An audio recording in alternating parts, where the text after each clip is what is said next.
Alexei Pouchkov. Bonjour messieurs, dames. Je pense que le sujet de cette conférence est extrêmement important puisque nous vivons un moment décisif dans l'existence future de l'ordre mondial. Et c'est évident que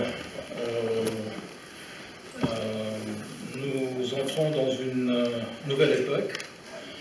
Et c'est pour ça que les procédés et les processus sont extrêmement contradictoires quand il y a des éléments de l'époque ancienne qui se mêlent aux nouveaux éléments. Il est très difficile de définir ce qui est le futur et ce qui est le passé, tout est mélangé.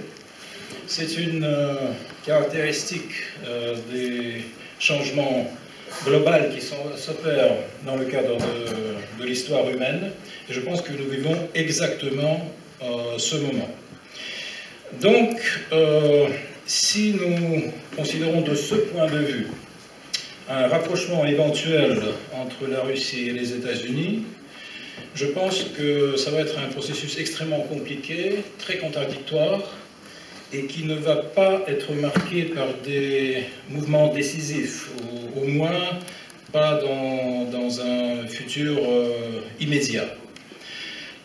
Aux États-Unis, nous voyons, je veux dire, aujourd'hui deux tendances principales.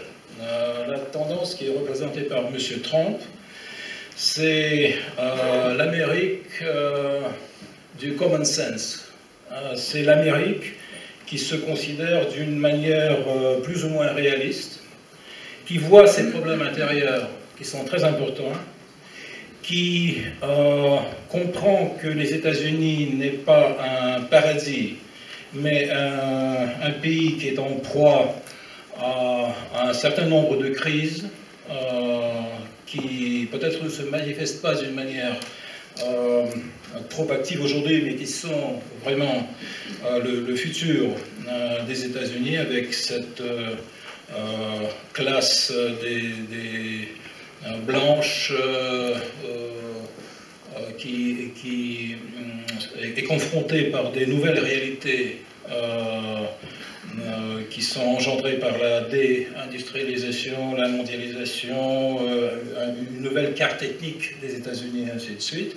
Et donc, M. Trump, en tant qu'entrepreneur, est quelqu'un qui, étant milliardaire, est assez proche de la base des électeurs américains, que je pense qu'il comprend tous ces défis et ces enjeux, sinon d'une manière purement intellectuelle, au moins au niveau des instincts politiques qui sont, dans son cas, assez aiguisés.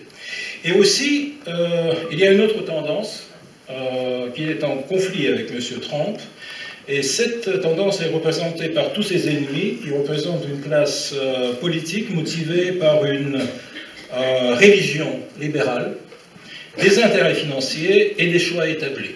Donc ce sont les gens du passé qui ont beaucoup de pouvoir, d'influence et de moyens informationnels, financiers et politiques pour essayer de lier les mains du nouveau président américain. Quand je parle de la religion libérale, je pense que le libéralisme américain est depuis longtemps passé du domaine des convictions et du domaine de l'idéologie à un domaine de religion. Donc c'est une combinaison de dogmes idéologiques que vous devez suivre, autrement vous êtes déclaré en tant qu'ennemi du peuple, ennemi de l'État américain, ennemi du progrès, et ainsi de suite.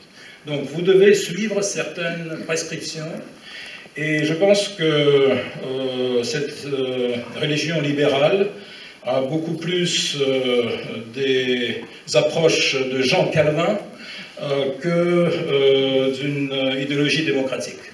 Parce que cette religion libérale, au fond, rejette toute alternative. Vous devez ou bien la suivre, ou bien vous dissiper dans l'espace. Et donc, tous ceux qui attaquent Trump aujourd'hui, ils l'attaquent depuis cette religion libérale, mais qui aussi est une religion d'intérêt, parce que cette religion sert une certaine classe politique à rester au pouvoir jusqu'à la fin des temps. Je voulais vous faire remarquer que en 1991, un philosophe américain du nom de Francis Fukuyama a formulé la conception de la fin de l'histoire. Monsieur Fukuyama, qui est un type assez intelligent, a ajouté un point d'interrogation à la fin de cette formule. Fin de l'histoire, interrogation. Mais la classe politique américaine a omis ce point d'interrogation et elle a dit oui, fin de l'histoire. Donc, l'Union soviétique n'existe plus, le communisme international est en crise, il y a une évolution vers une économie de marché en Chine et dans plusieurs autres pays.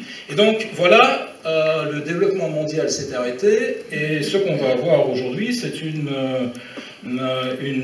victoire globale de ce modèle libéralo-démocratique qui va être un modèle unique pour le monde entier, bien sûr dirigé par les États-Unis.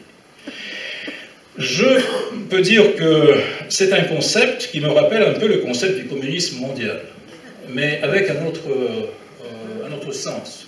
Mais toute conception totale d'un modèle qui va prévaloir à l'échelle universelle, c'est un concept faux, un concept périmé et qui ne va pas soutenir les défis du développement humain. L'histoire ne finit jamais.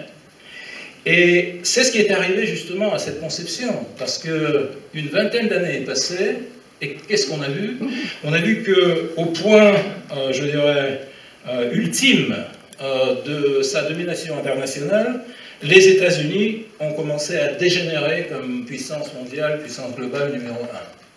Et le paradoxe, c'était que, justement, au moment où la classe dirigeante américaine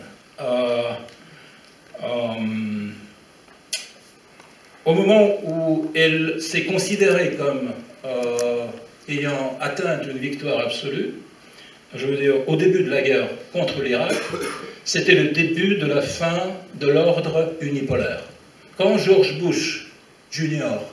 est arrivé au bord du porte-avions Abraham Lincoln et a déclaré, c'était au début du mois de mai 2003, que la mission est accomplie, mission accomplished, juste à ce moment-là, l'Amérique a commencé à perdre la bataille pour l'ordre unipolaire. Parce que le débâcle irakien dure toujours.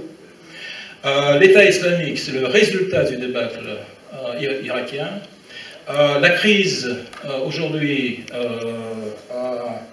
s'est répandue sur tout le Moyen-Orient, c'est la Syrie, c'est la Libye, je me rappelle d'une carte qui a été publiée par le ministère de la Défense des États-Unis en 2015.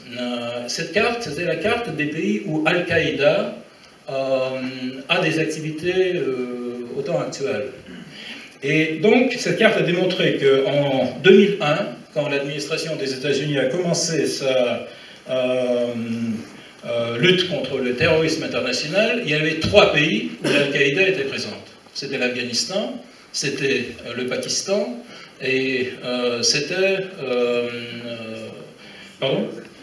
Non. Et l'Arabie Saoudite, évidemment, parce que les ressortissants d'Al-Qaïda ont commencé par l'Arabie Saoudite. Alors, 15 ans plus tard, de la Mauritanie jusqu'au Pakistan, une vingtaine de pays est devenu le champ de l'activité de Al-Qaïda. Et si la puissance numéro 1 du monde nous dit que son but est de combattre le terrorisme international, et pendant 15 années, et le combat, et le résultat, c'est la propagation des activités terroristes de 3 pays jusqu'à 23 pays, je pense que ça nous donne déjà une idée de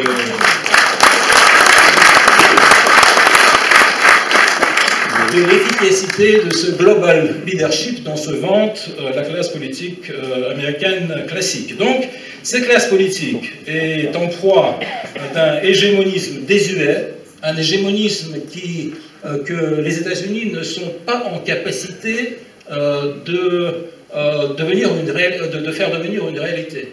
C'est un hégémonisme plutôt conceptuel que pratique, Parce que Obama a essayé justement de moderniser l'hégémonisme américain, de le faire plus efficace que du temps de Bush Jr., mais le résultat a été similaire. Et à mon avis, ça marque justement la fin de l'histoire, le commencement de la fin de l'histoire de l'hégémonisme américain.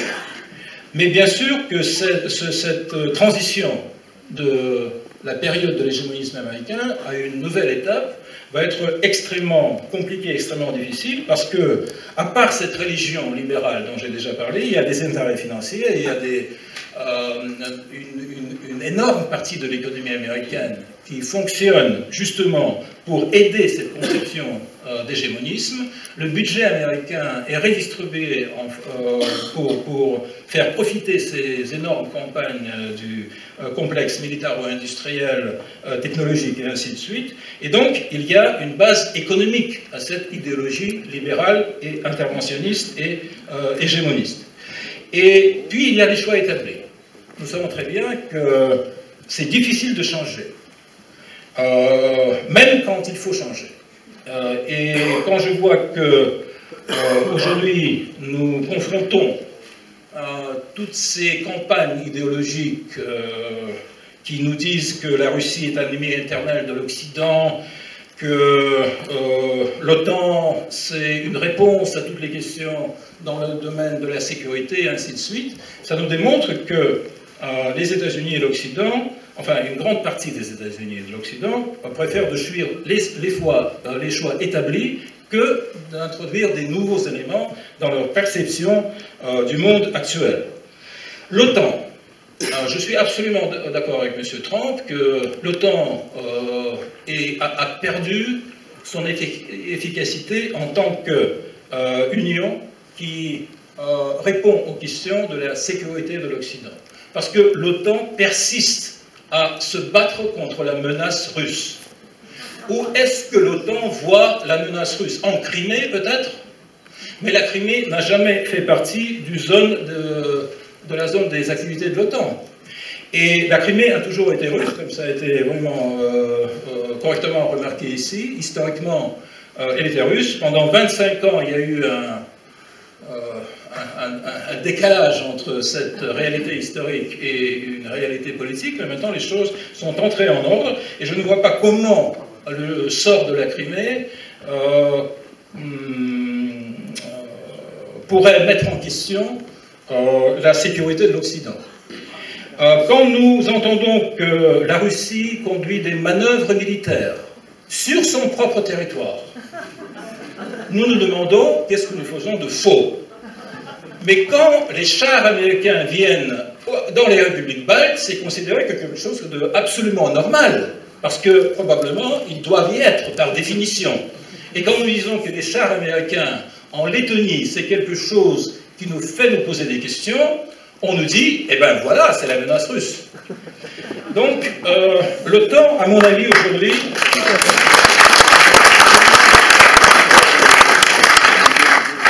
sert à une seule chose. Il sert à conserver la tension avec la Russie.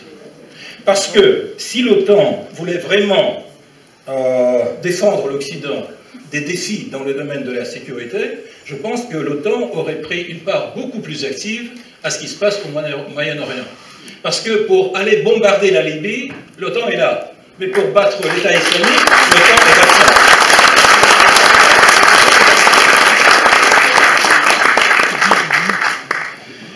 Mais c'est un choix établi, un choix qui est quelque chose à laquelle on s'est accoutumé.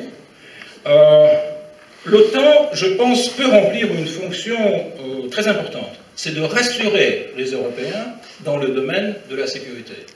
Bien qu'à mon avis, je ne vois pas de menace. Ce n'est pas la Chine, c'est pas l'Iran et c'est pas la Russie. Donc l'OTAN doit exister en tant que garantie psychologique de la sécurité des Européens, mais si justement il remplit cette fonction extrêmement importante de répondre aux nouveaux défis. Et le nouveau défi, c'est le terrorisme. Parce que pas une seule personne en Europe n'est morte à cause de la menace russe.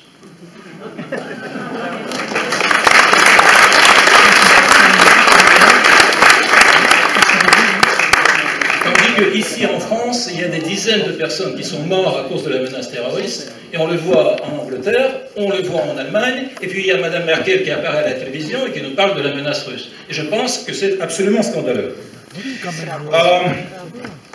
Revenons aux États-Unis. Pourquoi cette réaction hystérique à la Russie? Vous voyez, les Russes sont partout aujourd'hui. On définit les élections en Moldavie, en Bulgarie, aussi on a écouté M. Macron en France, aussi aux États-Unis, bien sûr, M. Trump, vous imaginez. On a joué un rôle extrêmement important à le faire venir au pouvoir aux États-Unis, si on en croit aux mass médias américains. Aussi, où est-ce qu'on... on a bien sûr influencé le Brexit. Il ne faut pas l'oublier. Hein? Et donc, les Russes sont partout. Pourquoi est-ce que les Russes sont partout? Je pense que c'est un signal d'une crise extrêmement profonde du système politique et international qui a été forgé par l'Occident. Et aujourd'hui, quand il y a des défis auxquels se heurte cette élite libérale, elle ne peut pas admettre que c'est elle la faute de l'incapacité de répondre à ces défis. Cette élite libérale ne peut pas dire il y a eu plus d'1 million d'immigrés de l'Afrique du Nord et du Moyen-Orient en Europe parce que nous avons fait des fautes en Europe et au Moyen-Orient. Non, il vaut mieux décliner cette question à qui est la faute et dire la Russie c'est la menace. C'est là la menace. Et je pense que c'est extrêmement important que justement ce niveau d'hystérie nous montre que malheureusement cette classe politique classique qui dirige l'Occident, et là je ne parle pas de M. Trump, elle a besoin d'un ennemi, et d'un ennemi assez important. Le système ne fonctionne pas sans un ennemi obligatoire, et la Russie est définitivement le meilleur candidat. Je dois dire que pendant les 20 dernières années, on a essayé plusieurs candidats à ce rôle. Il y a eu la Corée du Nord, mais tout de même, ça ne marche pas tellement. Puis il y a eu l'Iran.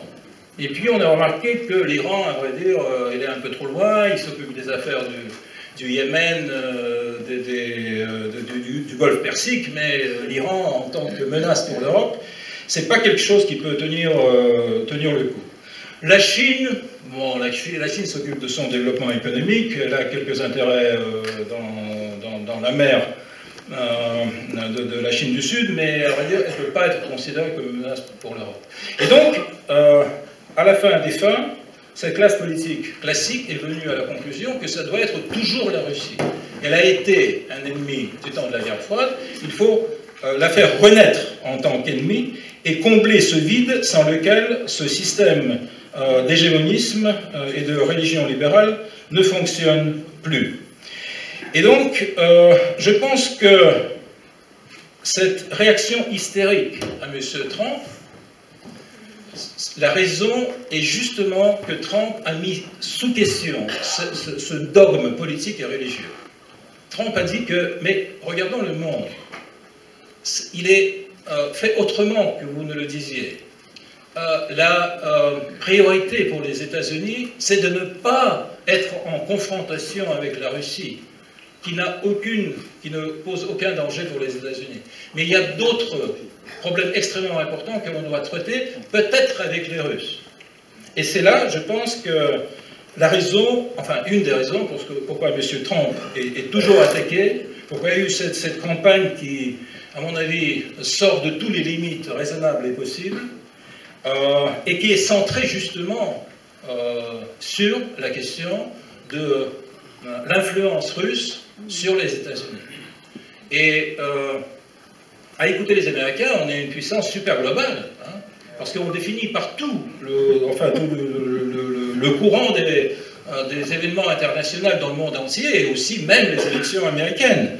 Donc, l'absurdité de cette approche échappe absolument aux médias américains.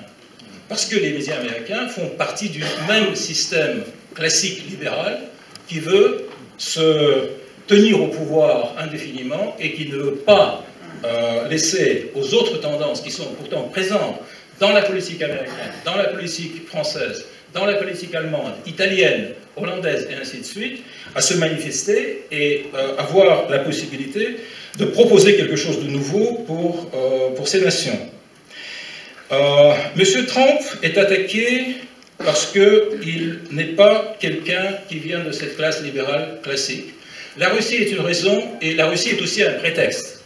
Parce que je comprends très bien que les représentants les plus intelligents de cette classe libérale classique le comprennent très bien que la Russie n'est pas pour grand-chose dans ce qui se passe aux États-Unis aujourd'hui. Mais c'est une menace qui est très facile à utiliser parce que ça nous remène à la guerre froide, ça nous remène aux choix établis, aux instincts établis, aux intérêts financiers de ceux qui produisent des armements et qui considèrent la Russie toujours comme le plus grand ennemi des États-Unis. Est-ce que, dans ces conditions-là, un rapprochement est possible? Je dirais qu'il y a une fenêtre d'opportunité. Malheureusement, elle se rétrécit, à mon avis, parce que, après cette conversation téléphonique entre M. Trump et M. Poutine, il y a eu des espérances qu'une rencontre va tenir lieu au mois de février ou bien au mois de mars, peut-être en Europe, sur un terrain neutre, peut-être à Ljubljana, dans la capitale de la Slovénie. Ce choix pourrait être facilité par la nationalité de l'épouse de M. Trump, mais ça n'est pas arrivé, et j'ai l'impression que M. Trump se sent un peu coincé par ces attaques, ces critiques, et que probablement le meilleur moment pour cette rencontre personnelle va venir pendant le sommet des G20 en mois de juillet à Hambourg, en Allemagne. J'espère que cette rencontre aura tout de même lieu. J'espère aussi que vers le mois de juillet, M.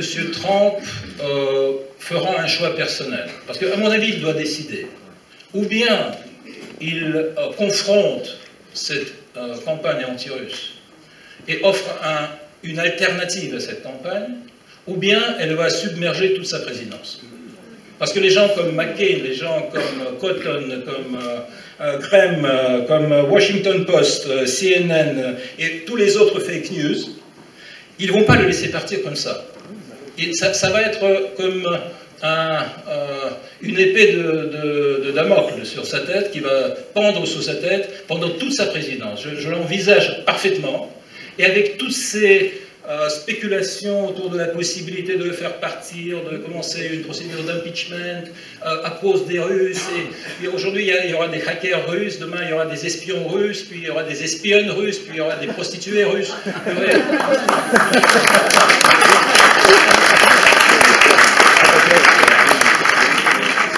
Et donc, je pense que M. Trump doit confronter cette réalité. Il doit le faire. À être honnête avec vous, et là je parle au titre personnel, je suis d'une certaine manière un peu, comment dire, dépaysé par certains choix personnels qui ont été faits par le président américain. Je ne vois pas comment, par exemple, le nouveau secrétaire de la Défense américain peut contribuer à une nouvelle entente avec la Russie. Et donc, je dois lui rendre ce qui est dû à lui, il est assez honnête. Il dit que moi, je ne vois pas de possibilité de coopération militaire avec la Russie en Syrie. Et il rajoute que aussi, il y a notre président qui pense que c'est possible. Bon, c'est bien, mais si le président, il pense que c'est possible, est-ce que le secrétaire de la Défense doit dire que lui, il pense que ce n'est pas possible? Et autour de M. Trump, il y a tout un nombre de personnalités de la même sorte qui nous disent que notre président pense que c'est possible, mais nous, à vrai dire, on ne le pense pas. Alors là, bon, tout de même, je pense qu'il y a quelqu'un qui doit définir les choix politiques.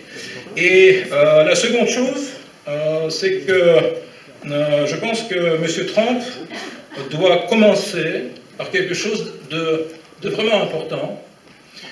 Et je ne pense pas que ça doit être pour parler sur un nouveau traité dans le domaine des armements nucléaires. Parce que ça va compliquer les choses d'une très grande manière. Les traités dans le domaine des armements nucléaires, ça prend énormément de temps pour évaluer les choses, pour proposer une nouvelle concept et ainsi de suite. Je pense que ça doit être quelque chose qui va être vu par le monde entier comme quelque chose de nécessaire. Et de la manière dont M. Trump parle de ça, parce que ses instincts politiques sont corrects, il dit que c'est la lutte contre l'État islamique. Alors là c'est là que doit se faire la percée. Et je ne vois pas comment M. McCain pourrait opposer ça, même avec toutes ses sympathies envers les djihadistes en Syrie. Donc ça doit être quelque chose de palpable, de concret, de nécessaire, et ça doit être une réponse à tous ces actes terroristes qui se produisent aujourd'hui dans le monde. En ce qui concerne l'Ukraine, et surtout la Crimée, je ne pense pas que ça sert à grand-chose de remettre la question de la Crimée sur l'agenda entre les États-Unis et la Russie. Quand Mme Nikki Haley commence à relire les textes de Samantha Power, je ne comprends pas pourquoi elle est considérée comme un nouveau représentant des États-Unis aux Nations Unies, parce qu'elle répète les anciens textes du représentant de l'administration d'Obama. La Crimée appartient à l'Ukraine, et ainsi de suite. Nous ne considérons pas que les États-Unis, nous n'attendons pas que les États-Unis vont reconnaître la Crimée en tant que partie de la Fédération russe. Mais là, c'est une chose. Mais l'autre chose, de faire revenir tout le temps la Crimée en tant qu'un thème d'agenda qui est un des plus importants, prioritaires, entre les États-Unis et la Russie. Vous vous rappelez de la position des États-Unis envers les républiques baltes, après 1945. Ils n'ont jamais reconnu l'appartenance de ces républiques à l'Union soviétique. Voilà. Mais ça n'a pas empêché des relations entre les États, des traités, une coopération quand c'était considéré nécessaire par les leaders des deux pays, la détente entre les États-Unis et la Russie, l'Union soviétique dans les années 70.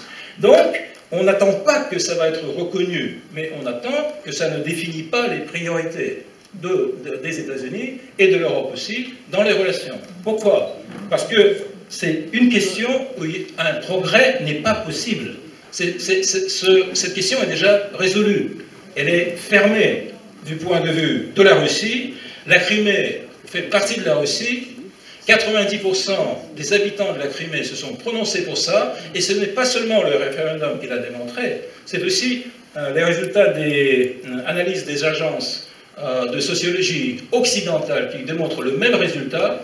Il y a eu 3 groupes, le Pew Research, Gallup Group et GfK, c'est un groupe allemand, qui ont dirigé des mission spéciale en Crimée pour définir combien de gens veulent faire partie de la Russie en Crimée, et tous ont rapporté le même résultat, de 80 jusqu'à 90%.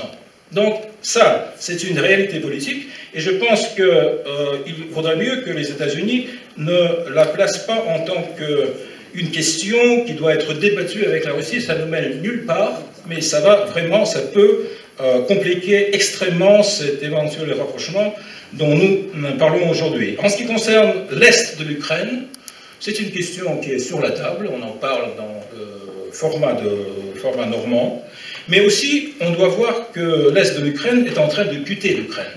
Et ce n'est pas par l'initiative de la Russie que ça se fait. Il y a eu une blocade économique qui a été établie par Kiev il y a 1 mois et demi, et le Donbass a répondu par une blocade réciproque. Et donc c'est comme ça que ça se passe, et je pense que de fait, l'Est de l'Ukraine va devenir une entité, comment dire, autogérante, bien que non reconnue, mais existante entre l'Ukraine pose et la Russie, entre la Russie et les États-Unis. Nous avons déjà défini nos choix. Nous voudrions avoir aux États-Unis un partenaire politique, et même un allié dans le domaine de la lutte contre le terrorisme international et surtout l'État islamique. On est prêt à faire reculer nos différences sur plusieurs questions pour arriver à des résultats concrets, et je pense que c'est maintenant à l'administration de M. Trump de fournir la réponse, pas seulement à la Russie, mais aussi au peuple américain et au monde entier, si elle est prête à avoir un tel partenariat et une alliance contre l'État islamique. Merci.